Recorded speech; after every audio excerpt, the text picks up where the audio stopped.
Next up on the Cosmic News Network, First Contact with Joshua Pert.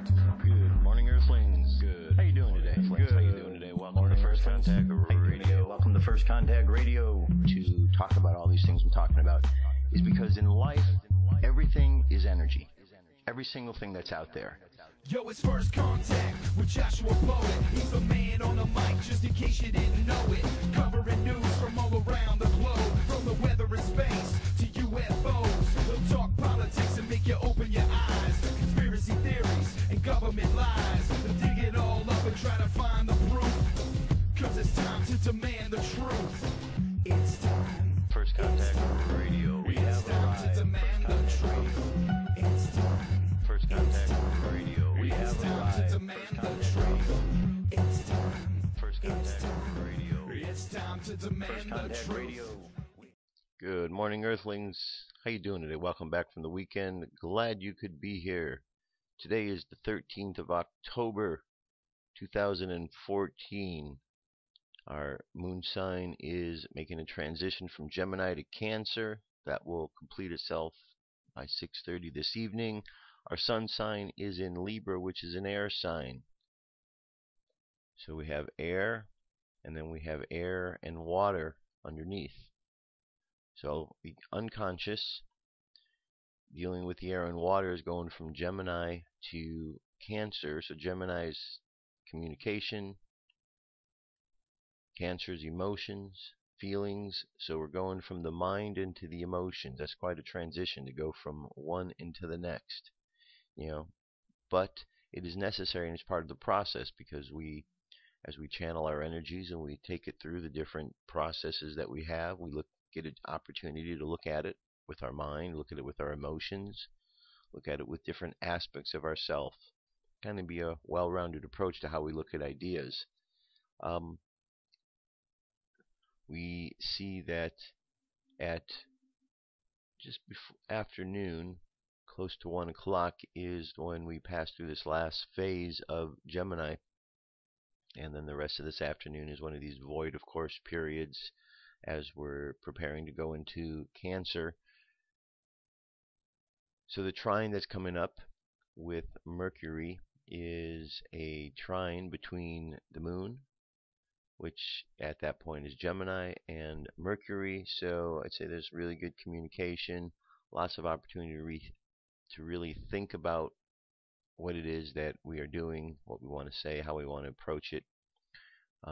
Good opportunities to wrap up our thoughts as we get into the day, because once we get into the evening, those feelings are going to start coming around, and we're going to want to have our thoughts wrapped up by then, so we're not preoccupied and get our feelings into areas where they're overthinking or over processing the thoughts.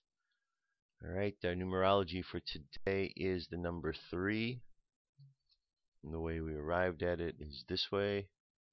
1 plus 0 plus 1 plus 3 plus 2 plus 0 plus 1 plus 4. Add all that together, it equals a 12. And 1 plus 2 equals 3. So by this process of theosophic addition, we are able to get to the number 3. 3, as we know it, is the number of imagination and expression, communication, artists. The other side of it is that 3s can be vain, extravagant, prone to complaining, intolerance. The 3 is associated with the tarot card of the Empress, which is related to the astrological sign of Venus. Here is the 3. Our sun sign for today right here, Libra, and our moon sign going from Gemini to Cancer right over here. So we can see ourselves situated in this aspect of the tree, with the 3 coming across this way. We're going to look further at the number 3 today. The Empress, I haven't looked at this one in a while. Fundamentally, this key represents creative imagination. All of its symbolism refers basically to reproduction, multiplication, and growth. In direct contrast to the virginal high priestess, the Empress is a pregnant matron. She is Venus, goddess of love, beauty, growth, and fruitfulness. She is the great mother principle in nature. She represents the activity of the subconscious mind. The stream and the waterfall symbolize the stream of consciousness. It flows from the robe of the high priestess, as do all of the streams pictured in the tarot. The water falling into the pool is a representation of the positive and negative potencies of the life force. These potencies are also symbolized by the scepter and the empress. The heart and the dove, pearls, wheat, and trees are all Venusian symbols. The necklace of the 7 pearls symbolizes the astrological planets, and the 12 stars above her head represent the 12 signs of the zodiac. Hebrew letter Deleth, it means door. Astrological sign Venus. The idea of door is here. We have the high priestess, which is the middle. In order to enter that sacred chamber of the high priestess, we have to go through the door. And the door is the empress, Deleth, door. And we get through the door by how? Our imagination. Alright. Current moon phase, 71% of the way full, making its way down to a new moon. The sky tonight, we will see Orion's belt right here, the 3 of them.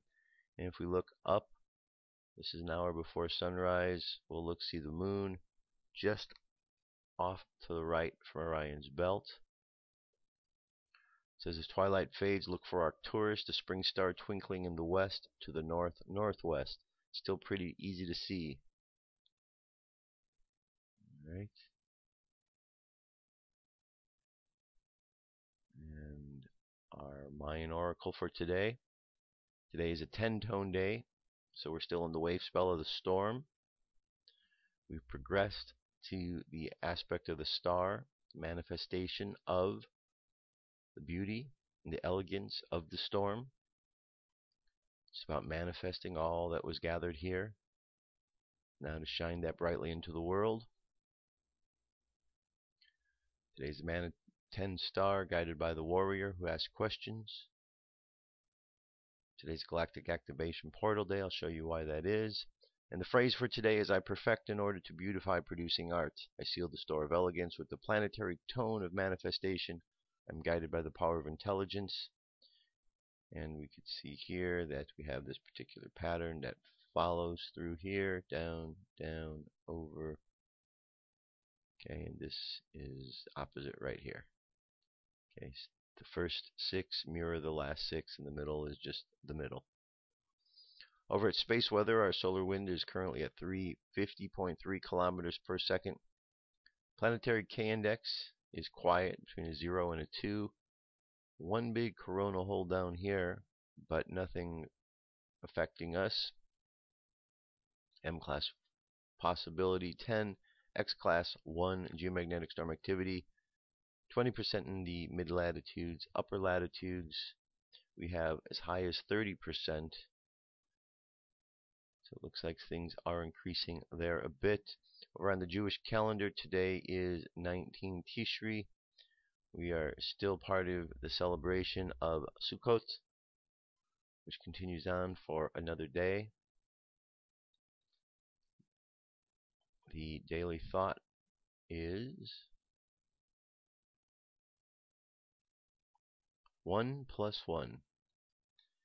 In the Sukkah, we are all one because in essence we are a single being, but that which is outside our essence, that which makes us individuals who we are, that is not yet one.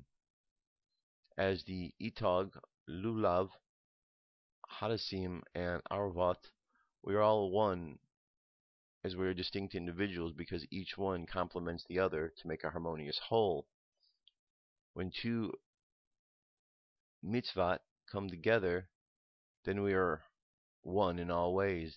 The oneness of our essence resonates through the harmony of our diversity, and so it shall be in the entire creation as a single symphony soon, very soon. And there you have it. That gets us started for today. UFO News is up next.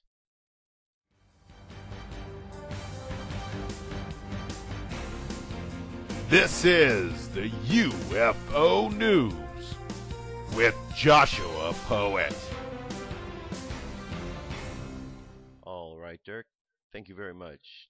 Today's first story takes us up to the ISS, October 11th.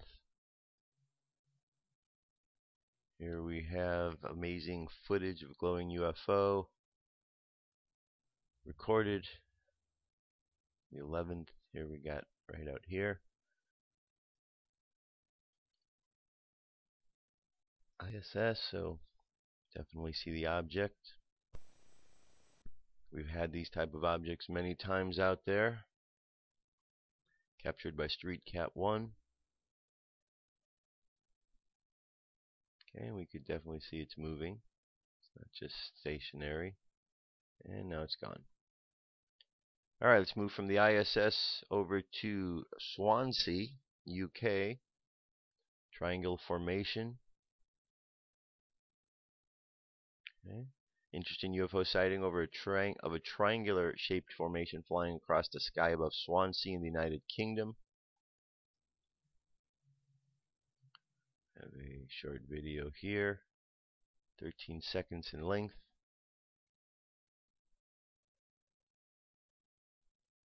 Alright, so videos, it's right out here. Enlarge the screen, you'll see it better. Next, UFO filmed from a plane. An interesting UFO video filmed on Air France plane. The exact location is unknown, but the plane was apparently headed to France. This was from October 2014. Here's our video, 1 minute, 2 seconds long. Okay. There's a UFO. Just dove into the clouds there, so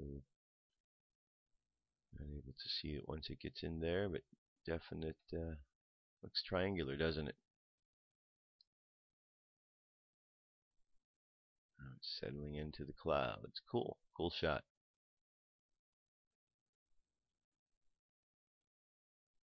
Okay. Moving from there, we go to Auckland. UFO appears on the news during the weather report. This UFO was recorded by the TV news and it was shown during the weather report on 5th of October. Video itself is 2 minutes 51 seconds in length. And here is the footage itself during the storm. Let's see, where is the object? It does show itself here. That's not it, that's something down here on the water.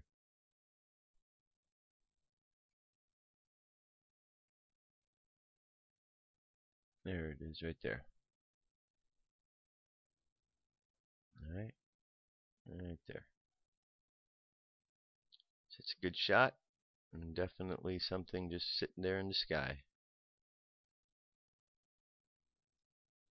Alright, moving from Auckland, we're going to go to San Jose, California.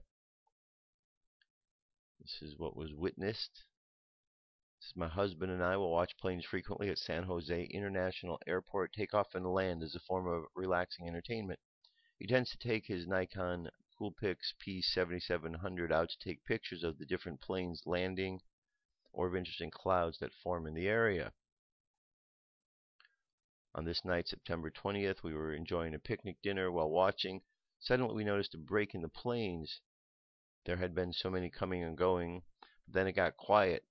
Nothing even in the skies around the airport. We thought it strange, so we just waited. We decided to get a continuous shot of the buses across the airport from us as an NFL team was coming up for a 49ers game soon. During this time, there was absolutely no planes on or near the taxi area of the strips.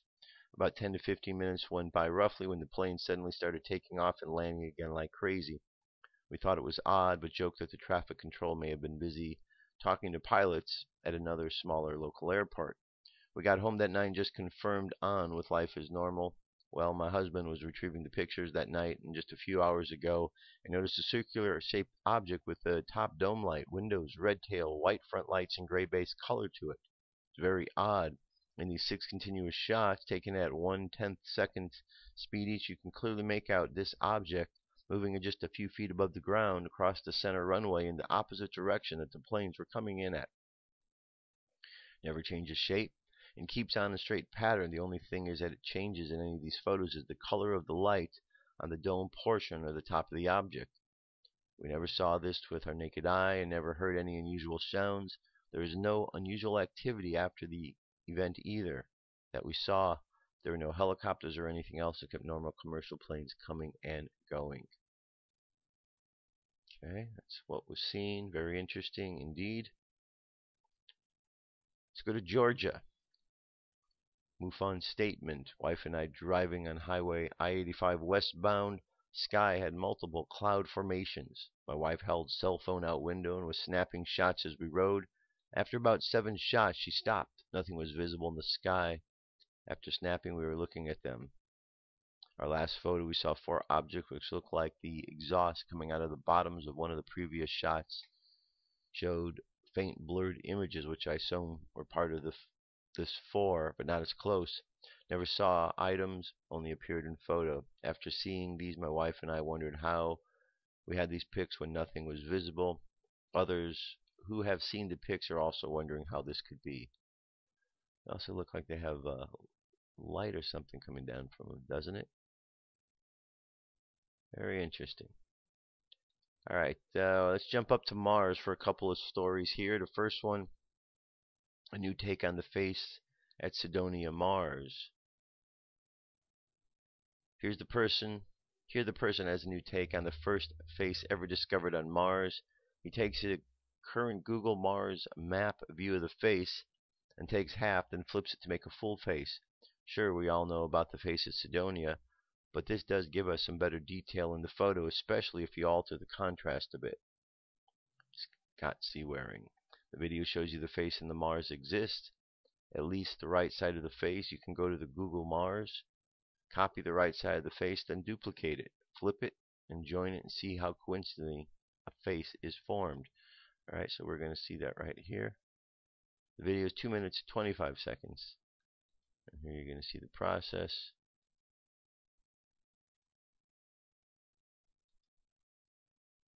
Go up to Mars, find the face, copy the face,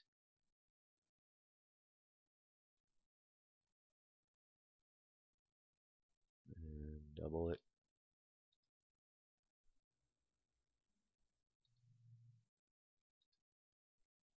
Alright, interesting. And with the filters.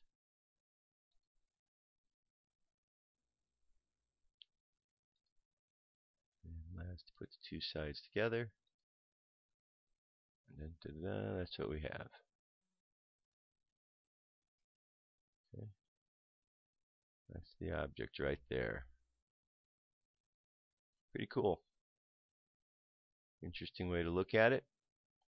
Okay, and here's another story related to Mars. This is another object that was found. This. Does this look like it's something that just might be a man-made or a humanoid-made object? Looks like that to me. Unique formation was captured by the microscopic imager camera on the Opportunity rover. The little rover has outsurvived its mission and continued to do scientific research across Mars, traveling at over 40 kilometers.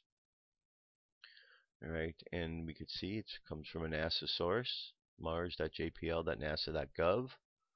The microscopic image of a cross inside of a circle is unusual to say the least. It can only be one of 3 possible things: a tiny fossil creature, a unique crystal formation, or microtechnology.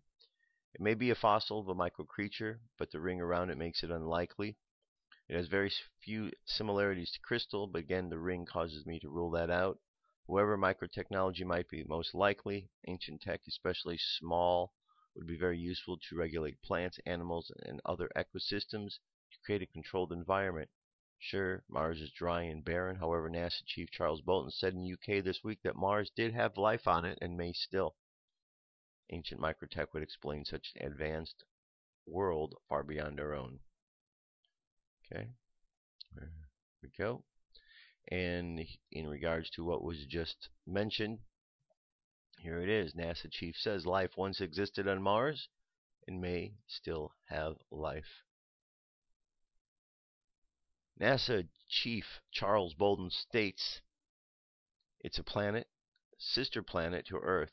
It is most likely a planet in our solar system that had life at one time, may have life now. This is the first ever announcement by NASA that life did exist on Mars. That is a massive victory for astrobiologists and ufologists around the globe. Bolden admits that NASA knows Mars once had life on it. Bolden then went on to say that Mars may still have life on it. But did you notice his hesitation? He hesitated when he began saying that part may have life now. He even squinted his eyes and cringed as if it hurt him to say it. Deep down inside he was dying to tell the world, and finally allowed himself to slip it out to the public. Yes, I have a master's degree in counseling, so I'm very aware of his non-verbal communication. This is such a monumental announcement that it should be placed in history books around the world. The day NASA announced life existed on Mars, October 9th, 2014. Remember that date. Well, that is very important. October 9th, 2014, NASA announces life on Mars once existed and may still exist. Okay, and you can watch what he says here. And that's it. Actually, you know what? No, that's it. You can watch it. The link's available, firstcontactradio.com. I'll be back. We'll continue on with our study of Kabbalah. Come into our circle, Great Spirit. Fill our souls with peace.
Great Spirit.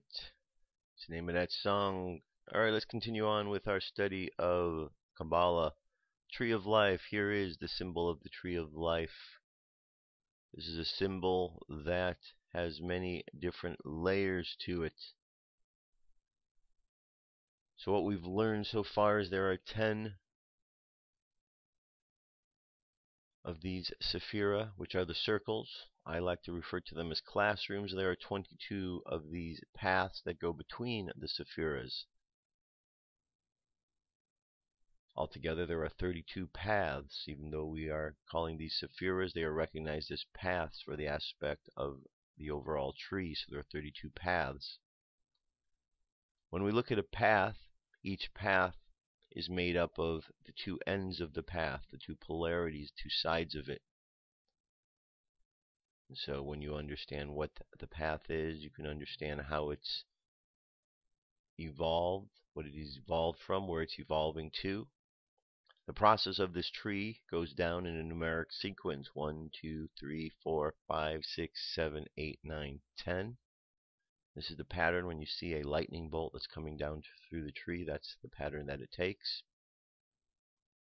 As everything progresses from the tree outside in this area where it is dark, we have the Ein Sof, the Ein Sof R, which is the limit. It goes from complete darkness and emptiness to limitlessness to limitless light. And then that light channels and expresses itself through and as the crown. And everything that proceeds after that is proceeding from the energy before it. So as this crown energy of number 1 expands to wisdom, wisdom is made up of number 1. When it gets here, we've got the combination of 1 and 2 going and now extending itself here. So each one of these is a progression of what came before it. Okay, now within this tree we see a flat layer that shows us that there are 10 sephira. However, within this there are actually 40 sephira. There are actually 4 different levels. There's these worlds or levels are called 4 worlds of the Kaballah: Atzula, Bria, Yetzirah, and Asaya. Each one of these worlds, first, we could look at them in an order as one being above the other. The next one's down here, next one's here, and the last one's down here. We could look at them as 4 separate worlds. However, if we look at them beyond a flat image into something a bit more three-dimensional, we find that Atzula is the world of fire, ideas. Bria is the world of water, emotions, love. Yetzirah is the world of air, words and actions, and Asaya is the world of form, the physical world. So we can relate those 4 worlds in each one of these sephira by the 4 elements: wands, cups, swords, pentacles. Now within each one of these there's various associations that each of these worlds have. There's an association with a deity, with an archangel, with an angel, with an element. As we put all these together and we begin to find and how they all come together, it makes a lot more sense. So one of the ways in which we look at this and put this together, first and foremost, is we go to the pattern on the Trestleboard. So let's go there right now. Tie together everything that we just talked about. 0 to the outside. All the power that ever was or will be is here now. 1. I am a center of expression for the primal will to good which eternally creates and sustains the universe. 2. Through me, its unfailing wisdom takes form in thought and word. 3. Filled with understanding of its perfect law, I am guided moment by moment along the path of liberation. 4. From the exhaustless riches of its limitless substance, I draw all things needful, both spiritual and material. 5. I recognize the manifestation of the undeviating justice in all the circumstances of my life. 6. In all things great and small, I see the beauty of the divine expression. 7. living from that will, supported by its unfailing wisdom and understanding. Mine is the victorious life. 8. I look forward with confidence to the perfect realization of the eternal splendor of the limitless light. 9. In thought and word and deed, I rest my life from day to day upon the sure foundation of eternal being. And 10. The kingdom of spirit is embodied in my flesh. These are the truths of the self, and as you meditate on these, they make more sense each and every time. And you can just take one particular one, like the first one, 0, and just contemplate that. Meditate on each one of these, and it will help you to understand a little bit more about those Sephira. Now, we have progressed to the part in the book, The Mystical Kabbalah, where we've talked about the tree as a whole, talked about how everything kind of connects together. Last week we talked about Kether, actually the last 2 weeks, and today we're going to move into the next Sephira, Chokmah. There's a lot to read in each of these chapters, so I'm only able to get to a portion of each of it, and therefore you're going to have to do your homework and go back and read through the rest. So the second Sephira is called Chokmah. Chokmah means wisdom, and it's spelled Chet, Kaf, Mem, He. These are the 4 letters. Chet, Kaf, Mem, He. Chet would be the charioteer. Kaf would be the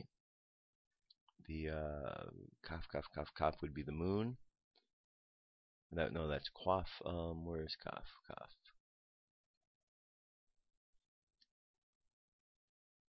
Here, I believe the wheel. The Mem, the hangman, and He, the emperor. The magical image of Chokmah is the bearded male figure at the head of the pillar of mercy in the supernal triangle. So this is the supernal triangle. This is the pillar of mercy. So it's at the head of the pillar of mercy, part of the supernal triangle. The Esoteric text, the second path, is called the illuminating intelligence. It is the crown of creation, the splendor of unity equal in it. It is exalted above every head and is named by Kabbalists the second glory. Some of the titles given to it are Power of Yetzirah, Abba, the Supernal Father, Tetragrammaton, Yod of Tetragrammaton. The God name is Jehovah. Archangel name is Ratziel. Angels are the Ophanim, which means wheels. The mundane chakra is the Mazaloth, or the zodiac. So this entire Sephira right here of wisdom embodies the zodiac. So obviously the zodiac and what we've learned about it and we'll learn from it is very important. Spiritual experience is the vision of God face to face. The virtue is devotion. Correspondence in the microcosm is the left side of the face. The symbols are the lingam, the phallus, the yod of tetragrammaton, the inner robe of glory, the standing stone, the tower, the uplifted rod of power, the straight line. If we look at this particular Sephira, it contains the twos and also the kings. The twos and the kings. So we have the 2 of wands, 2 of cups, 2 of swords, 2 of pentacles. One way to look at this real simply is because we know that 2s are wisdom. We say the wisdom of wands. Wands is ideas. The wisdom of ideas. Cups are emotions. Wisdom of emotions or love. Air are words and actions. The wisdom of words and actions. Earth is form. The wisdom of form. So here it talks about dominion, love, peace restored, harmonious change. The colors of Atzala, pure soft blue. In Bria, gray. In Yetzirah, pearl gray. And Asaya, white fleckled. So these are the colors as it goes down from the different levels. Soft blue, gray, pearl gray, and white fleckled. Alright, every phase of evolution commences by being in a state of unstable fourth and proceeds through organization to equilibrium.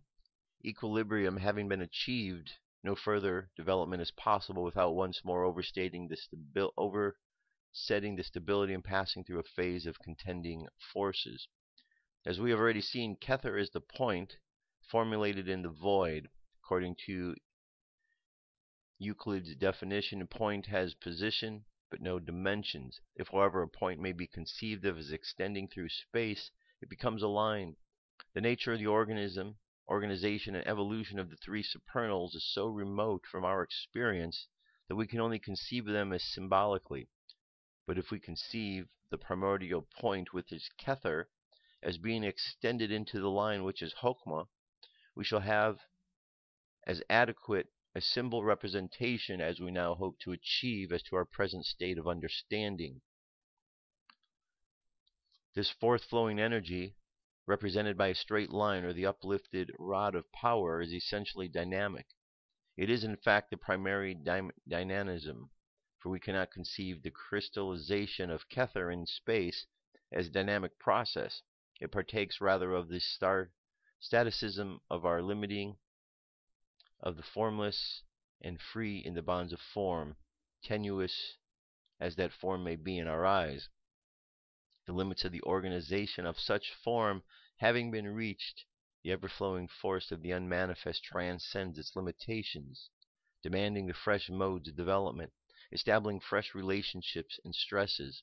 It is this outdriving of unorganized, uncompensated force which is Hokmah, and because Hokmah is a dynamic sephira ever outflowing in boundless energy, we do well to look upon it as a channel for the passage of force rather than a receptacle for the storage of force. Okay, so that's important right here. There's a channel for the passage and not just a storage place. So what this is saying is that the energy goes through, it simply passes through. It's not storing it up. It's just channeling it through to the next location. Hokmah is not an organizing sephira, but it is the great stimulator of the universe. It is from Hokmah that Bina, the third sephira, receives its influx of emanation, and Bina is the first of the organizing, establishing sephira. It is not possible to understand either of the paired sephira without considering its mate. Therefore, in order to understand Hokmah, we shall have to say something about Bina. Let it be noted then that Bina is assigned to this planet Saturn, called the Superior Mother. Okay, so we're talking about this one right here, Saturn. So we have wisdom, Saturn, the Superior Mother right here.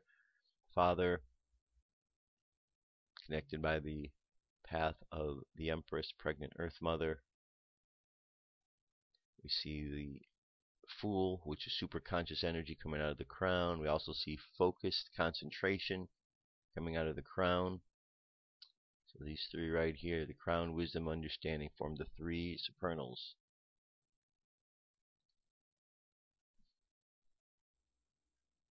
In Bina and Hokmah, we have the archetypal positive and negative, the primordial maleness and femaleness established, while continence beheld not continence, and manifestation was incipient. It is from these primary pairs of opposites that the pillars of the universe spring, between which is woven the web of manifestation. As we already noted, the tree of life is a diagram representation of the universe on which positive, negative, male and female aspects are represented by two flanking pillars of mercy and severity. It may seem strange to uninstructed thought that the title of mercy should be given to the male or positive pillar and that of severity to the female pillar.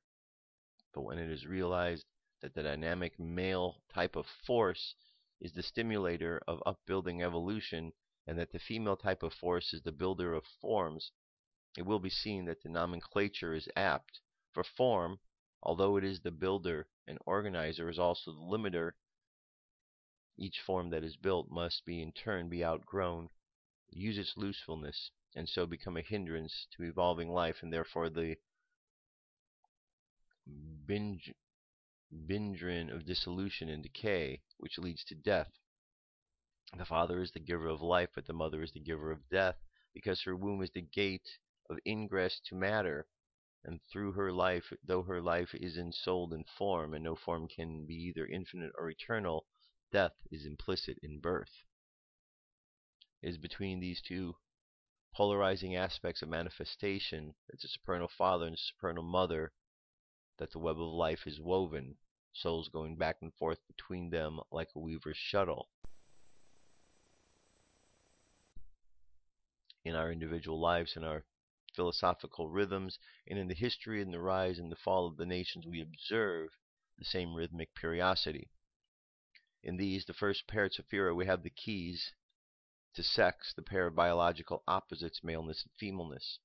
But the pairing of opposites does not occur in type, it also occurs in time, and we have alternating epochs in our lives, in our psychological processes, in the history of the nations during which activity and passivity, construction and deconstruction alternately prevail.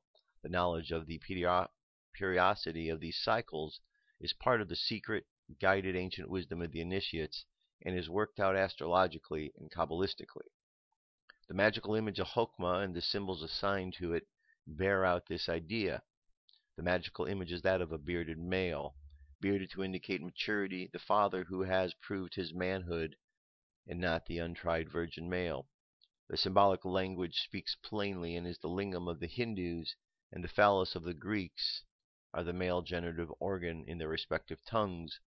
The standing stone, the tower, and the uplifted rod all signify the same virile member at its most potent. It must not be thought, however, that Chokmah is a phallic or sexual symbol and nothing else. It is primarily a dynamic or a positive symbol, for maleness is a form of dynamic force, just as femaleness is a form of static, latent, or potential force, inert till stimulus is given. The whole is greater than the part, and Chokmah and Binah are wholes of which sex is a part. It is understanding the relationship which sex has to polarizing force as a whole. We find the key to this right understanding of sex, and we can access against a cosmic standard the teachings of psychology and morality relating hereto. We can also see how it comes about that the subconscious mind of man can represent the sexes by so many and such diverse symbols as the Freudians ever, and why sublimation of the sexual instinct is possible as the moralists ever aver. Manifestation, then, is sexual insomuch as it takes place in terms of the pairs of opposites, and sex is cosmic and spiritual because it has its roots in the three supernals. We must learn not to disassociate the airy flower from the earthly root, for the flower that is cut off from its root fades and its seeds are barren, whereas the root, secure into the earth mother, can produce flower after flower and bring their fruit to maturity. Nature is greater and truer than conventional morality, which is often nothing but taboo and totemism. Happy the people whose morality embodies nature's law, for they shall lead harmonious lives and increase and multiply and possess the earth. Unhappy the people whose morality is a savage system of taboos designed to propagate in imagery Moloch of a deity, for they too shall be sterile and sinful. Equally unhappy the people whose morality outrages the sanctity of natural processes, and in plucking the flower has no regard for the fruit, for they shall be diseased of body and corrupt of estate. In Chokmah, then, we must see both the creative world, which said, "Let there be light," in the lingam of Siva, and the phallus adored by the Bacchantes. We must learn to recognize dynamic force and to revere it whenever we see it, for its god name is Jehovah, Tetragrammaton. We see it in the spread tail of the peacock, in the iridescence of the neck of the dove, but we also hear it in the yowl of the tomcats, and smell it in the stench of the he-goat. Likewise, we meet it in the colonizing adventure of the most virile epochs of history, notably those of Elizabeth and Victoria, both women. We see it again in the man diligent in his toil, strenuous in his profession, in order that his home may be provided for. All of these types of Chokmah, whose additional titles are Abba, Father. In the manifestations, let us see the Father, the giver of life to the unborn, as well as the male lusting after its mate. Thus we shall get a truer perspective in matters of sex. The Victorian attitude in its reaction against the Restorian grossness practically arrived at the standard of the most primitive tribes who, travelers tell us, do not associate the union of the sexes with the production of the offspring. The color of Hokmah is said to be gray in its higher aspects, pearl gray, iridescent.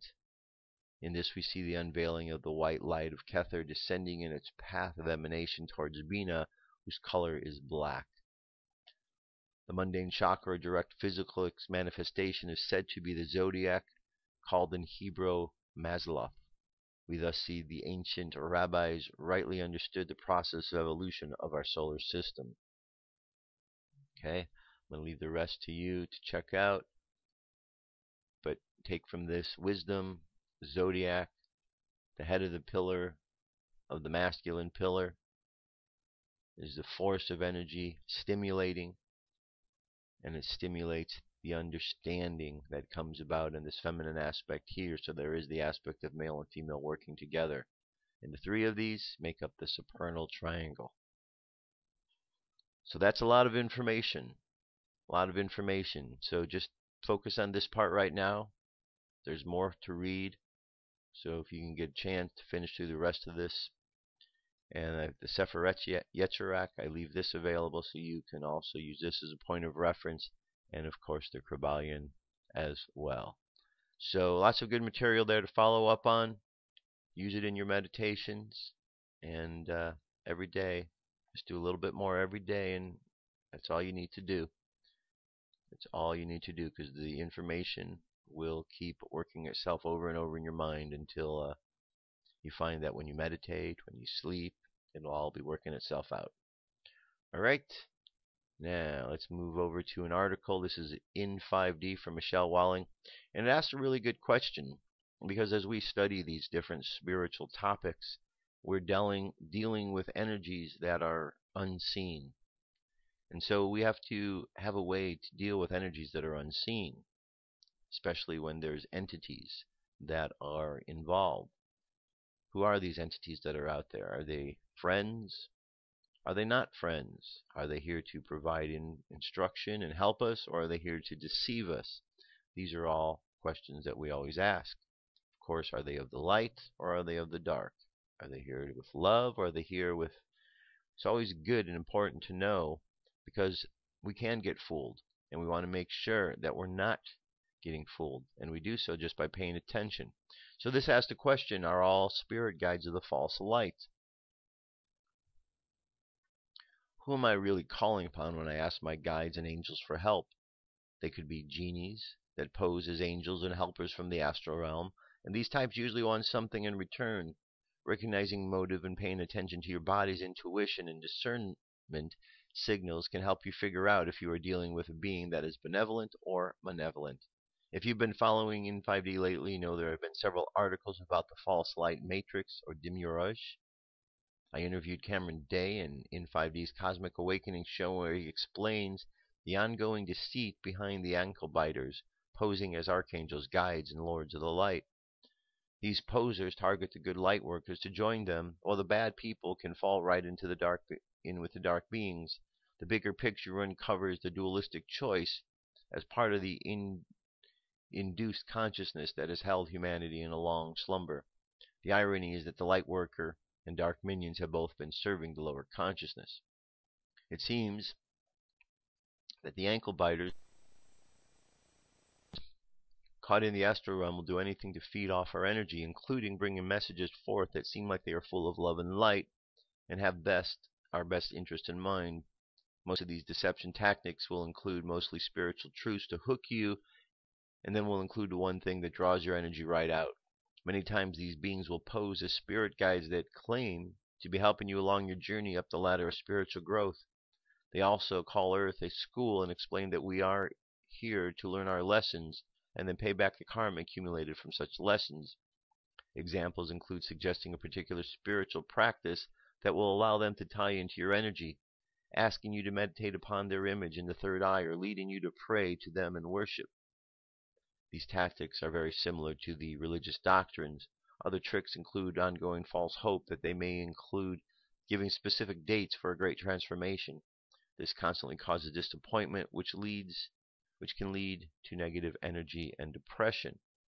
Many people have stated seeing Jesus in an apparition state in person, or have had an ascended master appear before them. Some people see these beings in their third eye in the meditative state, or have dreams about them.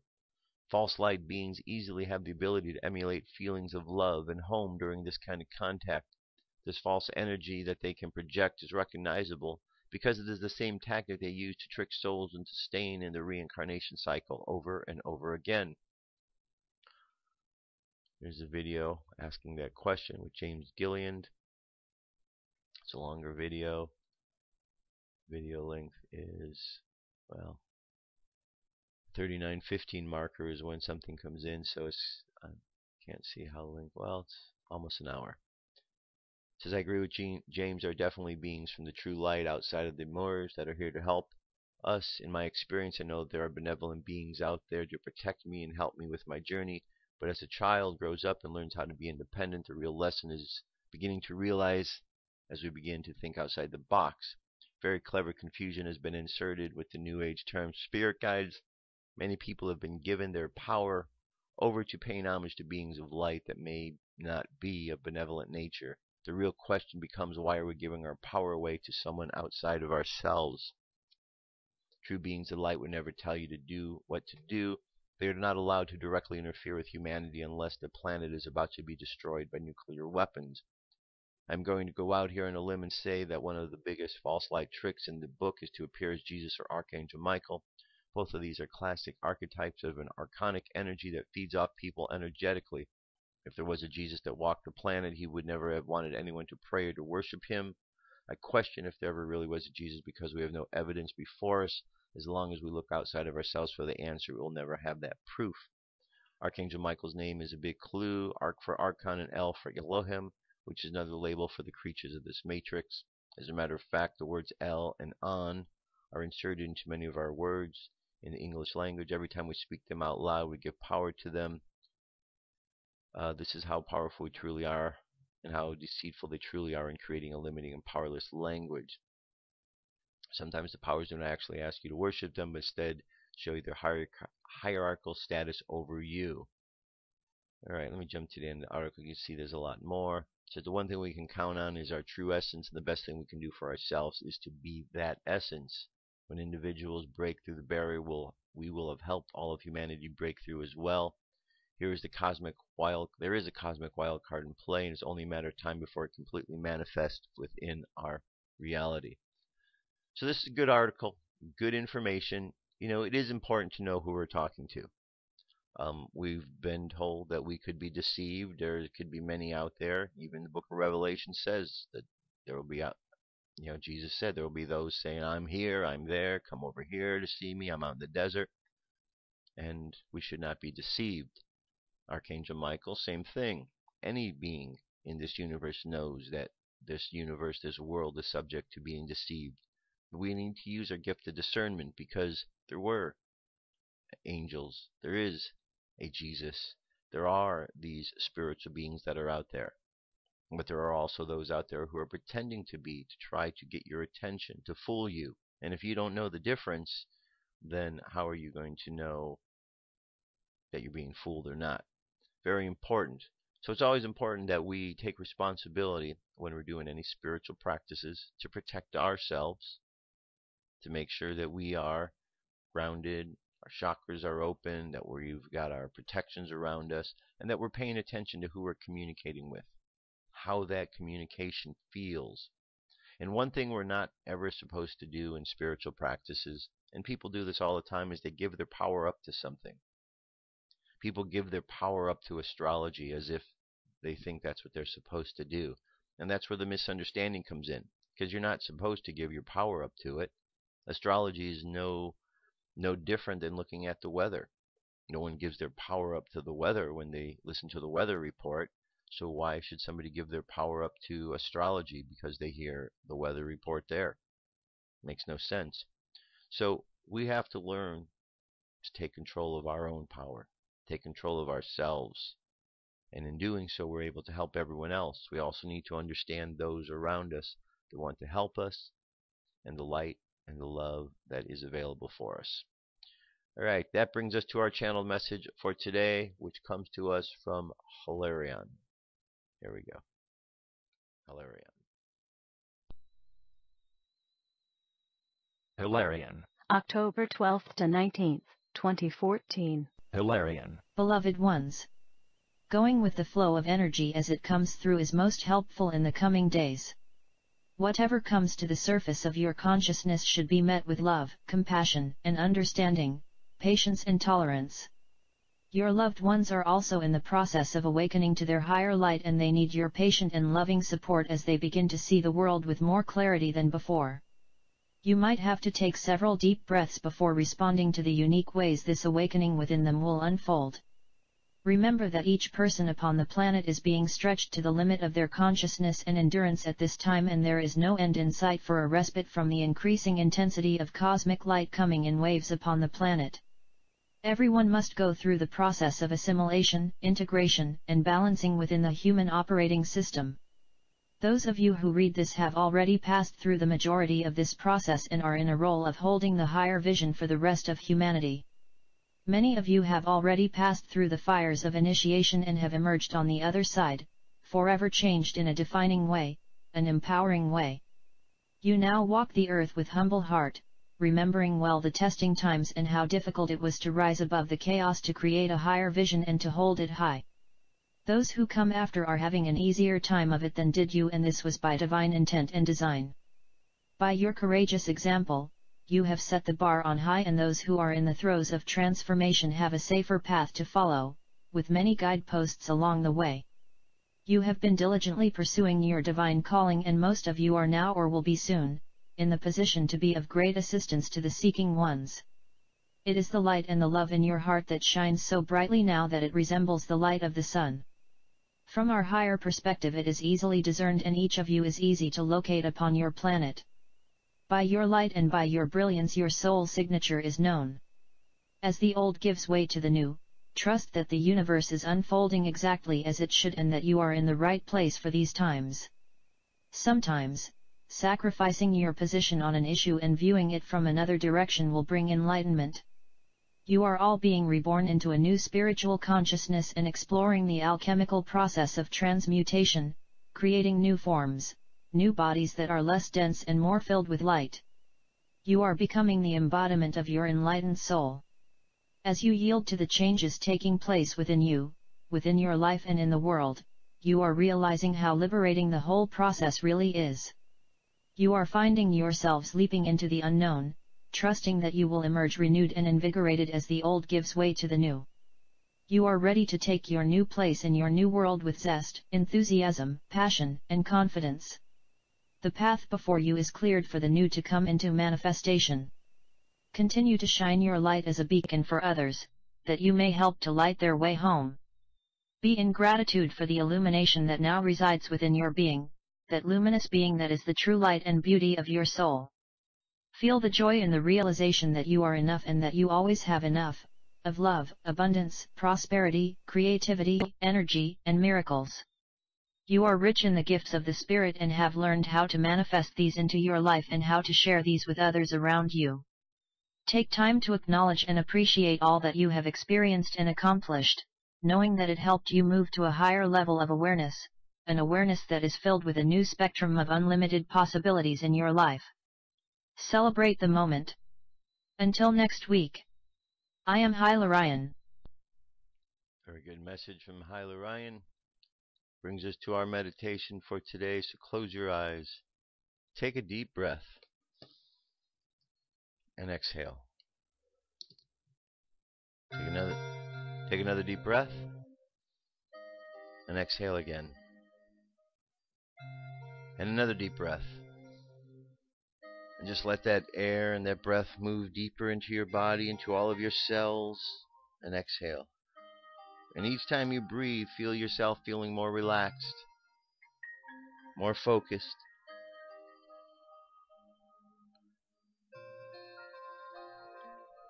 And as you continue to breathe, contemplate the words of the affirmation, I am a leader. I am a leader. And as you think about those words, imagine yourself moving through life as a leader. First and foremost, leading yourself. Leading yourself to proper choices, proper ways of living. And as you lead yourself, you lead by example, and others begin to see what you are doing and are inspired by your actions.